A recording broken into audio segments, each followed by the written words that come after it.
రాష్ట్ర క్యాబినెట్ విస్తరణ కాంగ్రెస్ పార్టీలో కొత్త సమస్యలు తెచ్చిపెడుతుంది. దాదాపు కాంగ్రెస్ పార్టీలో ఈ అంశం చిచ్చుపెట్టిందనే చెప్పుకోవాలి. ఎందుకంటే భువనగిరి ఎంపీ సీట్ను గెలిపించి ఇస్తే తన ఫ్రెండు చామల కిరణ్ కుమార్ రెడ్డిని భువనగిరి నుంచి లోక్సభ సభ్యునిగా గెలిపిస్తే కోమటిరెడ్డి రాజగోపాల్ రెడ్డి గారికి మంత్రిగా చేస్తానని సీఎం రేవంత్ రెడ్డి గారు హామీ ఇచ్చారట. ఇప్పుడు ఆ హామీని నిలబెట్టుకోవాలని కోమటిరెడ్డి రాజగోపాల్ రెడ్డి గారు ఒత్తిడి చేస్తున్నారు.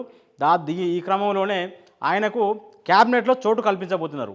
ఒకవేళ నల్గొండ జిల్లా నుంచి కోమటిరెడ్డి బ్రదర్స్ ఇద్దరిని క్యాబినెట్లో తీసుకుంటే తామిద్దరికి కూడా మంత్రి పదవులు ఇవ్వాలని సీనియర్ నేత పిసిసి మాజీ చీఫ్ మంత్రి ఉత్తమ్ కుమార్ రెడ్డి గారు కాంగ్రెస్ పార్టీ మీద అంటే మెడపై కత్తి పెట్టి ఆయన కూడా ఒత్తిడి చేస్తున్నాడు. తనతో పాటు తన భార్య పద్మావతి గారికి కూడా క్యాబినెట్లో చోటు కల్పించాలని కోరుతున్నాడు. భువనగిరి ఎంపీ స్థానంలో ఒకవేళ కోమటిరెడ్డి బ్రదర్స్ సపోర్ట్ చేయకపోతే చామల కిరణ్ కుమార్ రెడ్డి గెలవడం కష్టమని ముందుగానే రేవంత్ రెడ్డి గారు అంచనాకు వచ్చే వాళ్లకు మంత్రి పదవి ఆఫర్ ఇచ్చినట్టు తెలుస్తుంది. అంటే భువనగిరి నియోజకవర్గం 2009లో ఉనికిలోకి వస్తే 2 సార్లు వాళ్ళ కుటుంబ సభ్యులే. మొదటిసారి రాజగోపాల్ రెడ్డి గారు, లాస్ట్ టైం వెంకటరెడ్డి గారు ఆ నియోజకవర్గం నుంచి గెలిచినారు. మధ్యలో ఒకసారి బూర నరసయ్య గారు బీఆర్ఎస్ నుంచి గెలిస్తే మొన్న కిరణ్ కుమార్ రెడ్డి గారు గెలిచింది. 4 సార్లు అక్కంచెల్లి అక్కడ ఎన్నికలు జరిగితే 3 సార్లు కాంగ్రెస్ పార్టీ గెలిచింది. 3 సార్లు కాంగ్రెస్ పార్టీ గెలుపులోనూ కోమటిరెడ్డి బ్రదర్స్ చాలా కీలకంగా ఉన్నారు. కిరణ్ కుమార్ రెడ్డి చామల కిరణ్ కుమార్ రెడ్డికి తాను ఏ రకంగా అడ్జస్ట్ చేయలేకపోయినా కాబట్టి ఆయన పార్లమెంట్కి పంపుతానని ప్రామిస్ చేసిన కాబట్టి మీరు సపోర్ట్ చేయాలి.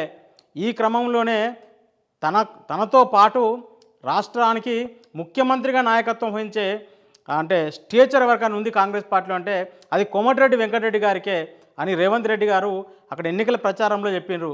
అంటే నేను కోమటిరెడ్డి వెంకటరెడ్డి వేరు కాదు, మేమిద్దరం ఒకటే, మేమిద్దరం కాంగ్రెస్ పార్టీ కోసం పనిచేస్తున్నాం. తనతో పాటు ముఖ్యమంత్రి పదవికి ఆయన కూడా అర్హుడని వాళ్ళ వర్గీయుల్లో అంటే మేమంతా ఒకటే ఇండికేషన్ ఇచ్చి అప్పుడు ఆ ఎన్నికలు గట్టెక్కించడానికి ప్రయత్నం చేసిండు. ఇప్పుడు అదే ఆయన మెడకు చుట్టుకున్నది. ఒకవేళ వాళ్ళకిస్తే మాకు ఇవ్వాలి అని ఉత్తమ్ కుమార్ రెడ్డి గారు కోరుతున్నారు. ఇదే తరహా డిమాండ్ కాంగ్రెస్ పార్టీలో చాలామంది లీడర్లు అడుగుతున్నారు. ఒక్క కుటుంబం నుంచి ఇద్దరికి మంత్రి పదవులు ఎట్లు ఇస్తారని వాళ్ళు డిమాండ్ చేస్తున్నారు. దీంతో అసలు ఇది ఏం చేయాలి ఏంది అనేది అధిష్టానం చేతిలో వీళ్ళు అంటే ఈ పేర్లను ప్రపోజల్స్ పంపుతున్నారు. 4 బెర్తులు భర్తీ చేయబోతున్నామని చెప్తున్నారు. దానికోసం 10 మందితోని ఒక జాబితా పంపారు. అందులో 3 పేర్లు ఫైనల్ అయినట్టు చెప్తున్నారు. హైదరాబాద్ సంబంధించి ఎవరికి ఇవ్వాలనే దాని మీద కొంత సందిగ్ధత కంటిన్యూ అవుతుంది. నిజామాబాద్ జిల్లా నుంచి వెళ్ళి సుదర్శన్ రెడ్డి గారికి, మహబూబ్నగర్ ఉమ్మడి జిల్లా నుంచి ముదిరాజ్ కోటాలో మక్తల్ ఎమ్మెల్యే వాకిటి శ్రీహరి గారికి దాదాపుగా క్యాబినెట్ బెర్త్ ఖరారు అంటున్నారు. అలాగే కోమటిరెడ్డి రాజగోపాల్ రెడ్డి కూడా దాదాపు ఫైనల్ అయింది. పార్టీ హైకమాండ్ కూడా రాజగోపాల్ రెడ్డికి మంత్రిని చేయడానికి ఓకే చెప్పింది అని చెప్తున్నారు. నెక్స్ట్ ఇక ఆదిలాబాద్ కోటాలో వివేక్ గారు, చెన్నూరు ఎమ్మెల్యే, మంచిర్యాల ఎమ్మెల్యే ప్రేమసాగరరావు గారు ఇద్దరు పోటీ పడుతున్నారు. వాళ్ళిద్దరిలో ఎవరికి ఒకరికి అవకాశం ఇవ్వచ్చని చెప్తున్నారు. హైదరాబాద్ నుంచి దానం నాగేందర్ పేరు ఫైనల్ అయిన ఉమ్మడి రంగారెడ్డి జిల్లా నుంచి వెళ్ళి మల్లెడ్డి రంగారెడ్డి పేరు పరిశీలనలో ఉంది. రంగారెడ్డి గారికి కానీ దానం నాగేందర్ గారికి కానీ ఈ ఇద్దరిలో ఒకరికి మంత్రివర్గంలో చోటు దక్కే అవకాశం ఉన్నట్టుగా గాంధీభవన్ సర్కిల్స్లో కాంగ్రెస్ పార్టీలో చర్చ జరుగుతుంది. చూడాలి ఈ మంత్రివర్గ విస్తరణ రేవంత్ రెడ్డికి ఎలాంటి తలనొప్పి తెచ్చిపెట్టిపోతుందో.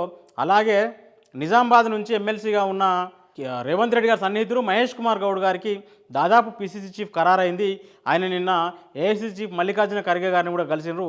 అది మర్యాదపూర్వక భేటీ అని చెప్తున్నారు. కానీ ఆయన పేరు ఫైనల్ అయిన తర్వాతనే కలిసినట్టుగా తెలుస్తుంది. దీని మీద 1-2 రోజుల్లో ఉత్తర్వులు రావచ్చు. రేపు రాష్ట్ర క్యాబినెట్ విస్తరణ ఉండబోతుందని కాంగ్రెస్ పార్టీ ఇండికేషన్ ఇస్తుంది. ఈరోజు సీఎం, డిప్యూటీ సీఎం గారు ఇద్దరు ఢిల్లీ పోతున్నారు. ఉత్తమ్ కుమార్ రెడ్డి గారు కూడా పోతున్నారు. మరికొంతమంది కాంగ్రెస్ ఆశావాహులు కూడా వెళ్తున్నారు.